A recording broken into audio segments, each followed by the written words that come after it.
At my daughter's 8th birthday, my brother announced he got into Harvard. Then they turned it into his party, while my 8-year-old was made to rub frosting off the floor as they stepped over her.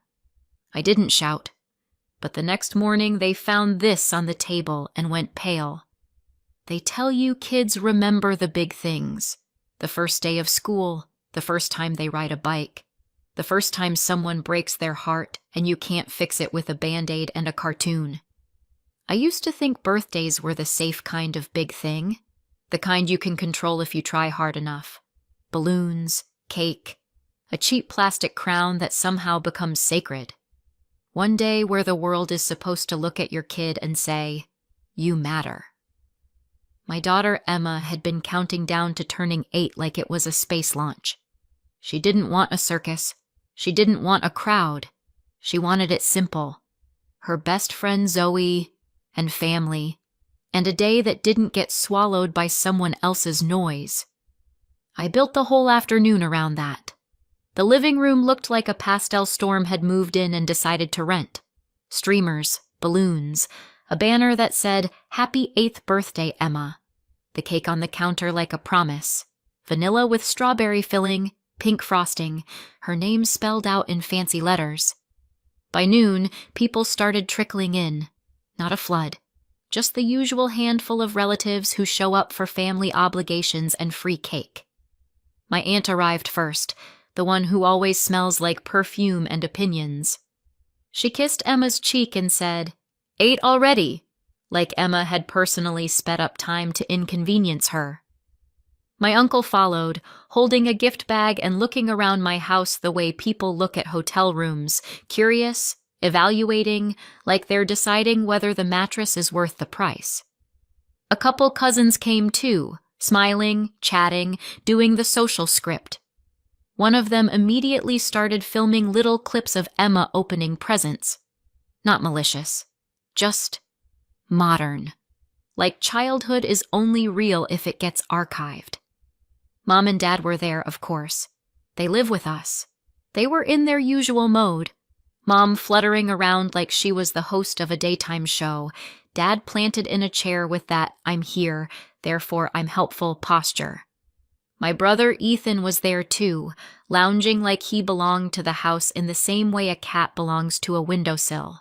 Comfortable, certain, waiting for attention without technically asking for it. Zoe arrived with her mother. Zoe and Emma disappeared into the orbit of each other immediately, as if gravity did the introductions. For a while, it worked. Emma was bright-eyed, bouncing between guests and the cake table, keeping one hand on her crown like it might blow away. She was so careful with her happiness it made me ache. When it was time, I carried the cake into the living room, candles ready, lighter in my hand. Emma and Zoe sat on the couch, knees tucked under them, waiting like this was the main event. This was the moment. And then Ethan stood up. "Before we do that," he said. Not loud at first, just enough to cut through the room. I felt my stomach drop because I know that tone. The "I'm about to redirect the spotlight" tone. The tone that comes from someone who's never been told no and has no reason to start believing in it now. Mom and Dad's faces were already set, smiling, ready, like they'd been rehearsing. Ethan held up his phone like evidence. "I got into Harvard." The room erupted the way it always does when Ethan says something. People clapped. My aunt gasped. Someone actually squealed. Dad slapped Ethan's back and said, "That's my boy," like Ethan had just carried a wounded soldier off a battlefield. And then Mom produced a second cake. A real one. Not a last-minute grocery store sheet cake. White frosting. Crimson letters. "Congrats, Ethan." Dad pulled out a banner. Harvard colors, stars, his name. It unfurled right over the edge of Emma's decorations, like it had been waiting to replace them. It was so planned it was almost impressive, if it hadn't been happening on my child's birthday. Emma's face shifted. Not a tantrum, not dramatic, just quiet. I was still holding the lighter. Emma's candles were still unlit. Around Ethan, adults swarmed. "When do you leave? Did you apply early? What are you studying?" "You must be so proud," someone told my mother, as if Emma didn't exist 6 feet away in a crown. Ethan stood in the middle of it, soaking it up, smiling that easy smile people get when praise has never been rationed. And then the front door opened again. More voices. Louder. Younger. Ethan's friends poured into my living room like they'd been invited personally by the concept of Harvard. One of them came in carrying a speaker. Another had a paper bag that clinked, and the sound made my jaw tighten because no good decision has ever announced itself with clinking glass at a child's party. "Harvard man!" someone yelled. Music started. Bass heavy. Too loud for a living room with balloons and an 8-year-old. Cups appeared. Bottles appeared. Somebody popped something open with that sharp hiss that does not belong next to pink frosting. And my parents let it happen. Mom laughed. Actually laughed, and waved her hand like she was blessing a ceremony. "Let them celebrate. It's Harvard." Emma's cake got nudged aside to make room for drinks. My table became Ethan's congratulatory bar. The room was moving around him like he had his own weather system. Somebody, an aunt, one of the cousins, someone who had already mentally reassigned me to helper, asked, "Natalie, can you grab more plates?" I looked at Emma. Her shoulders had dropped. Her crown had tilted. She was staring at the unlit candles like she was trying to understand why the room had forgotten the script. I didn't want to start shouting.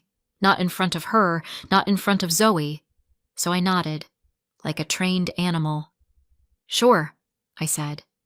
I walked into the kitchen because it was either that or break something. The music thumped through the walls. Laughter rose and fell. I grabbed the plates, stared at them for a second, took a breath. Don't make it worse for Emma, I told myself. Don't turn her birthday into a fight she'll remember. I picked up the stack and walked back in, and that's when I saw it. Emma's cake was on the floor. Not the whole thing, but enough. Pink frosting smeared across the hardwood like someone had wiped paint.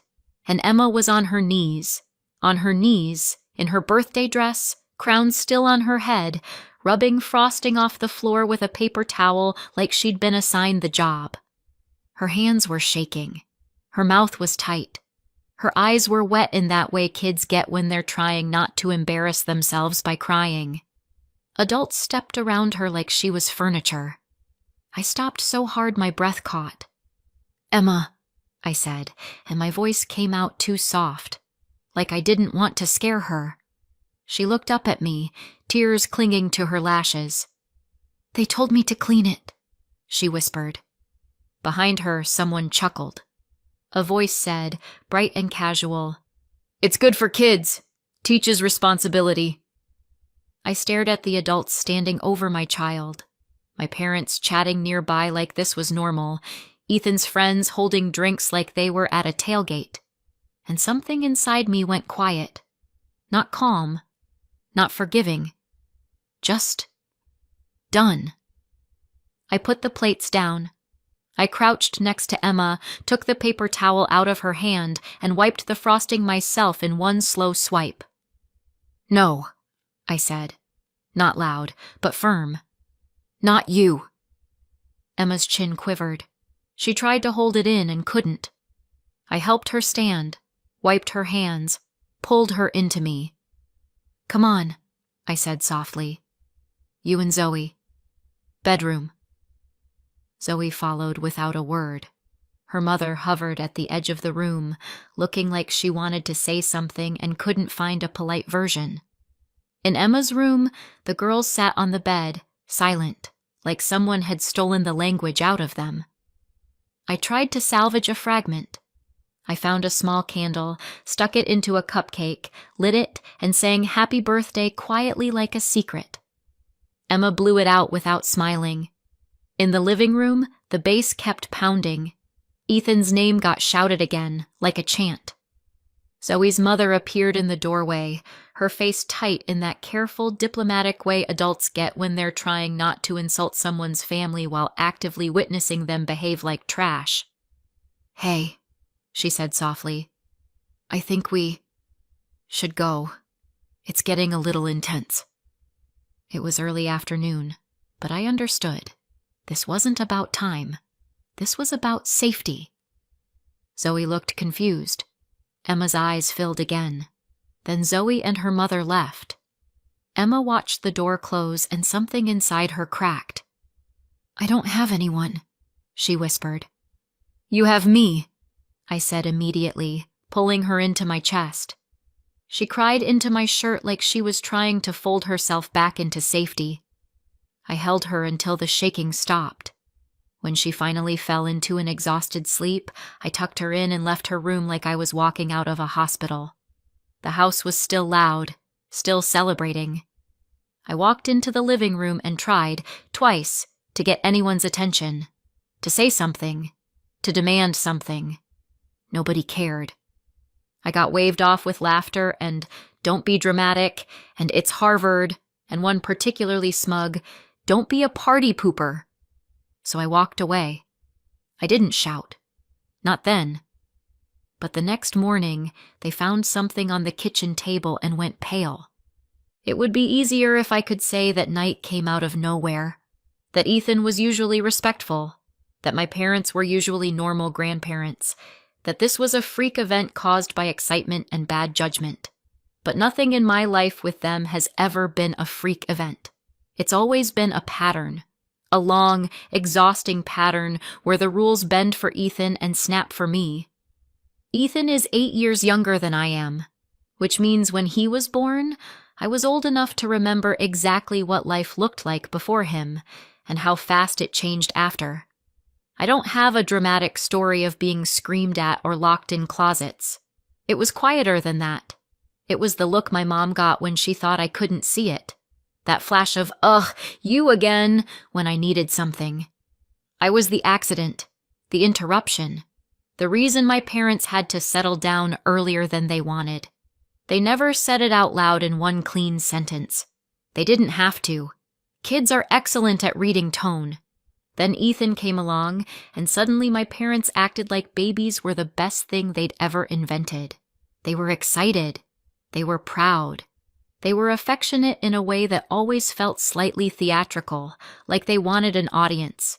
And because I was 8, and because adults love turning oldest daughters into unpaid employees, I became part of the Ethan support team. "Watch him for a minute," my mom would say, and the minute would become hours. "Be patient," my dad would say. "You're older."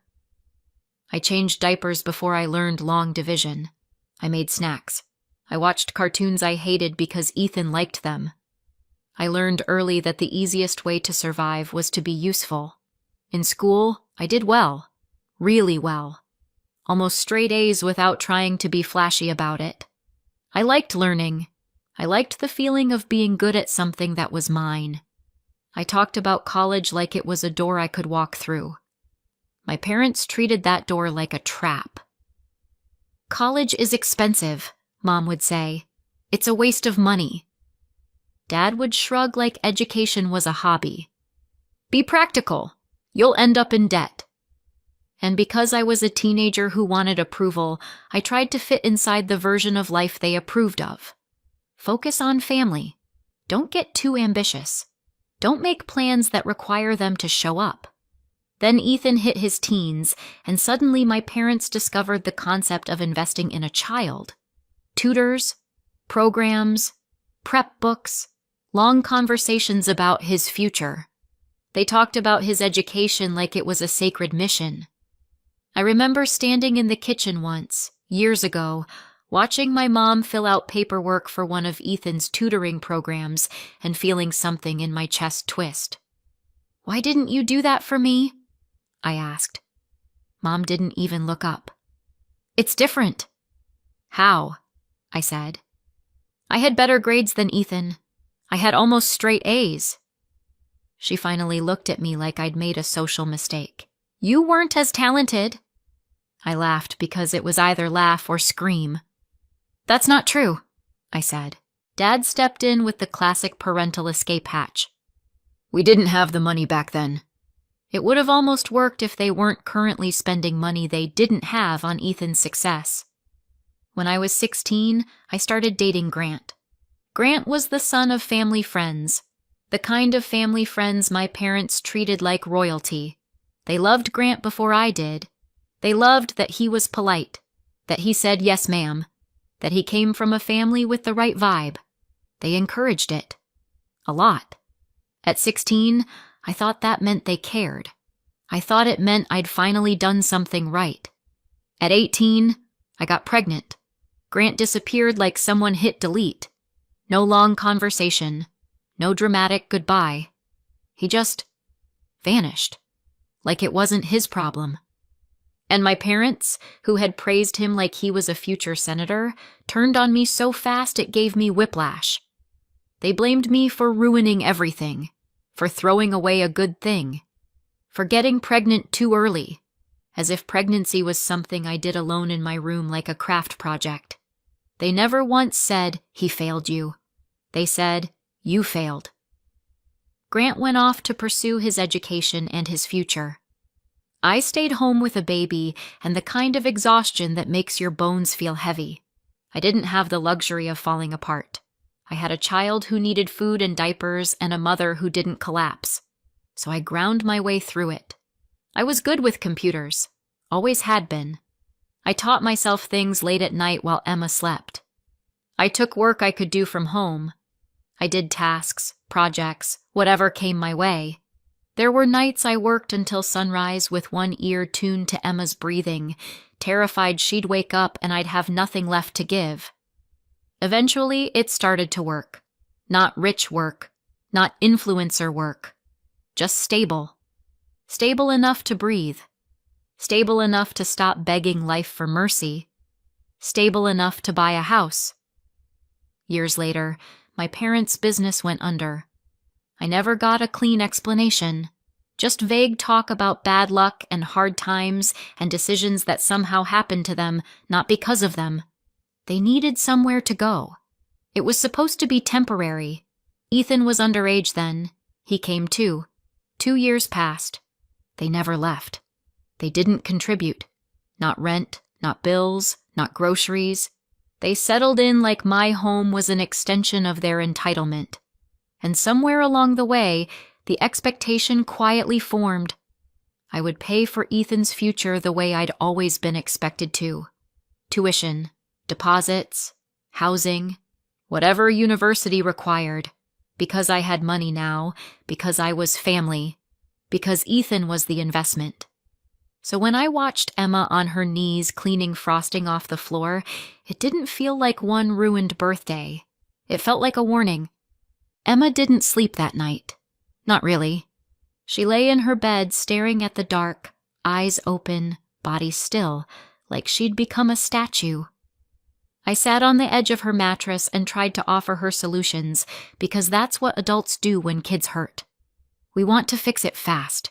We want to erase the pain so we don't have to sit in it. "We can celebrate again," I said softly. "We can do something special. I can book something. Emma turned her face away. "No," she whispered, like the word cost her. "It won't be the same," I said, trying to sound calm even though my chest felt like it was being squeezed. She didn't answer. She just blinked slowly, the way people do when they're trying not to cry. After a long silence, she said, "Can I just be alone?" My throat tightened. "Yeah," I said. "Of course." I stood, smoothed her blanket, kissed her forehead. She didn't move. I walked out of her room and closed the door gently. In the hallway, the house felt different. Not loud anymore, but not peaceful either, like the air had been poisoned and was waiting to settle. I went into my room and sat on the bed for a minute, hands in my lap, staring at the wall like it might tell me what to do next. Then Emma's voice echoed in my head, small, quiet, honest. "They don't care about me." I hadn't taught her those words. She'd learned them by watching. And that was the part that snapped something in me. Not anger exactly. Something colder. Something sharper. I went to my computer. The printer whirred in the quiet like it was the only honest sound in the house. I printed 3 notices, neat, clear, 30 days, Mom, Dad, Ethan. I stacked them carefully, placed them on the kitchen table like I was setting out place cards for a dinner party.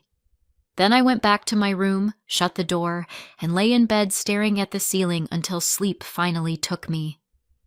Sometime in the morning, I woke up to shouting. Not the muffled kind, the full volume kind. Mom's voice, sharp and high. Dad's lower rumble. Ethan's angry edge. I lay there for a second listening, and I hated the feeling that rose in my chest. Satisfaction. Not joy. Not pride.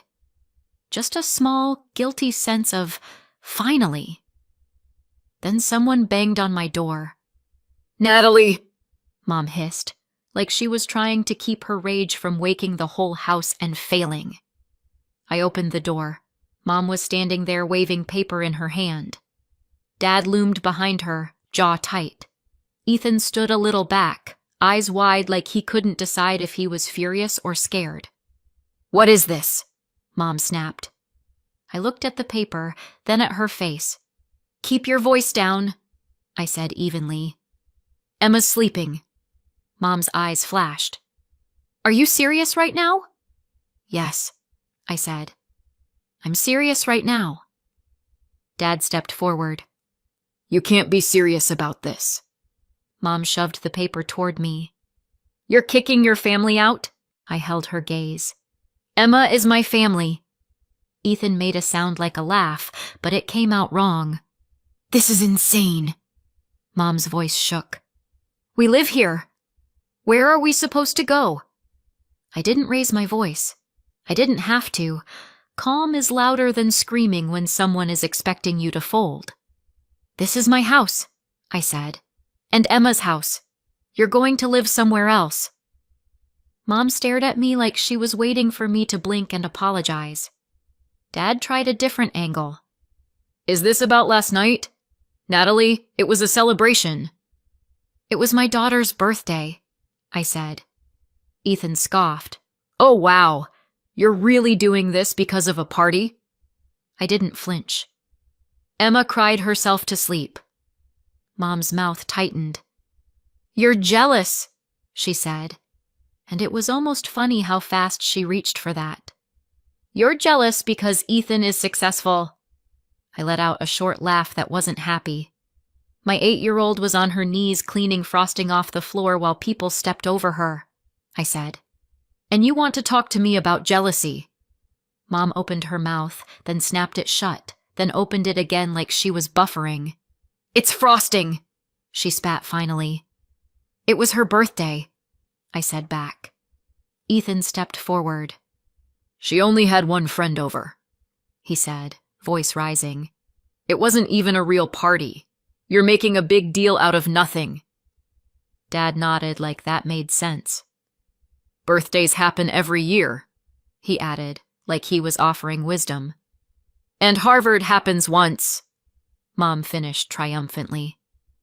I stared at them, and the bleakness of it almost made me dizzy. "You could have celebrated any other day," I said quietly. "Any day. You chose hers." Mom's face reddened. "You're overreacting." I didn't argue. I didn't list every time they'd chosen Ethan. I didn't unpack the whole history in the hallway like a suitcase. I just pointed at the paper in her hand. "You have 30 days, I said. "All 3 of you." Mom's eyes went wild. "You can't do this." "I can," I said. "And I am." Dad tried to step into the doorway like he could physically block reality. "Come on. We're family." I held his gaze. "Then act like it."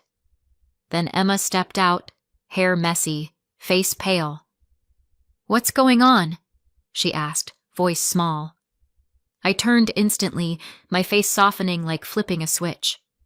"Nothing, baby," I said. Everything's okay. Emma blinked at the angry adults, then looked at me. Her eyes asked a question she didn't have words for. I walked to her, knelt, and smoothed her hair back. We're just talking, I said gently. Go back to bed, okay? She nodded, slowly, and disappeared back into her room. I stood, turned back to them, and repeated, steady and clear, 30 days. Something shifted. I saw it in their faces. The moment they realized I wasn't bluffing, that this wasn't a tantrum I'd apologize for later. Mom's mouth tightened. Dad looked away. Ethan's eyes hardened. They retreated without another word. In the days after, the house turned into a refrigerator. Not temperature-wise, emotion-wise. Everyone moved around each other like ghosts. Doors closed softly but with meaning. Cups got left on counters like tiny acts of war. Mom would sigh loudly when I walked into a room. Dad would stare through me like I was a stranger renting space. Ethan stayed mostly in his room, coming out only when he wanted food or an audience. I kept my routine. I got Emma ready for school. I packed her lunch. I smiled like I wasn't carrying a brick in my chest. I didn't let Emma wander into the adult tension. If she asked questions, I answered with calm, age-appropriate truth, and then redirected her to homework or cartoons or Zoe's latest dramatic playground story. In quiet moments, I started planning a redo birthday, something real, something safe, something that belonged to Emma, not to Ethan's ego. Then the calls started. Relatives I barely spoke to suddenly had my number. "You're kicking your family out?" one aunt demanded, like she'd caught me committing a crime. "You're making them homeless," someone else said. "How could you?" I didn't argue. I just told the truth. I described Emma's face, the frosting, the booze and the loud music, and my 8-year-old scrubbing the floor like she was staff. The line went quiet. "Oh," someone said finally, smaller, less righteous. And after that, the calls changed tone. People didn't apologize exactly, but the outrage drained out of them like someone pulled a plug. It was amazing how quickly family loyalty turned into awkward silence once the story involved an actual child. A week into the Cold War, I thought maybe that was the worst of it. Then there was another knock at my door. Mom and Dad stood there, tight-faced, eyes sharp. Dad spoke first, voice strained. "What happened to the money?" I stared at him. "What money?" Mom's hands were shaking. "We're trying to make the payment," she snapped. "Tuition deposit, housing deposit. We can't even log in. It's gone." I felt the calm settle in my bones like it had been waiting. "Oh," I said. "That." Mom's eyes widened. "Natalie, don't play games." I didn't. "That was my money," I said plainly. Dad's jaw clenched. "You said you'd help." "I was considering it," I said, "before you turned my daughter's birthday into a Harvard keg pregame." Mom's face twisted. "This is Harvard," she hissed, like the word itself should scare me into obedience. "Do you understand how expensive that is?" "I do," I said. "Which is why it's wild you assumed it was my responsibility." Dad's voice rose. "Natalie." I cut him off, still calm. "The account is in my name. You had temporary access because you expected me to pay. I removed your access. I moved the money back." Mom stared at me like she was trying to process a language she didn't speak. "You can't do that," she said, voice cracking. "I just did," I said. Her face went red. "We're going to be homeless." "You still have 23 days left," I reminded her. "Homeless is dramatic." Dad stepped forward. "You're ruining his future." "No," I said. "I'm refusing to fund it." Mom's voice went shrill. "He's your brother." "And Emma is my daughter," I said, and my voice finally sharpened. You made that very clear. Which one of those matters to you?" They stared at me like I'd slapped them. "You can't do this to an 18-year-old, Dad said. "He can get loans," I said. "He can work. He can apply for scholarships. He can figure it out." Mom's mouth fell open. "Figure it out? He shouldn't have to." I almost laughed. "Funny, that's what you told me." They stormed away in fury, slamming doors like punctuation. Emma was at school, thankfully. She didn't have to watch that one. That evening, Ethan came home. He didn't swagger. He didn't smirk. He looked shaken, like someone had unplugged the world he thought was guaranteed. He stood in the kitchen, hands in his hoodie pocket, eyes flicking toward me like he was nervous. "Hey," he said. I didn't respond right away. I just kept washing a mug slowly, like I had all the time in the world. Ethan cleared his throat. "Mom and Dad said you took the money." "I did," I said. He swallowed. "Natalie, I'm 18. How am I supposed to pay for college?" I looked at him. Really looked. For the first time in his life, Ethan looked scared. "The fees are insane," he whispered. "Deposits, housing. It's Harvard." "I know," I said. He took a step closer. "I was kind of hoping you'd help me. You're my sister. You've always been there." There was something almost tender in the way he said it, like he believed it, like my role in his life was a natural law. He rushed on, softer now. "And look, the party. I get it was messed up. It was my parents. They organized it. They pushed it. I didn't think... it's a kid's birthday, I know. That was... yeah." He looked down. "People make mistakes. I didn't yell. I didn't punish him with a speech. I didn't even say I forgave him or didn't forgive him. I just said simply, 'I'm not paying.'" Ethan's face fell.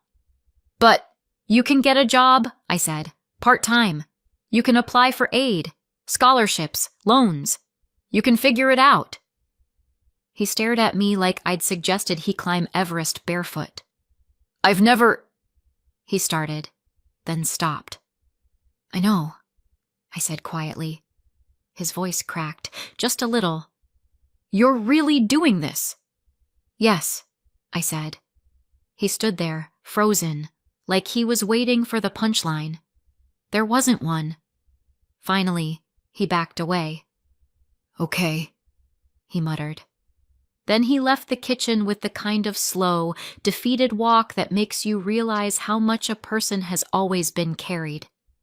A few days later, Mom and Dad came at me with what they thought was the final weapon, the ultimatum. Mom stood in the hallway, arms crossed, eyes hard.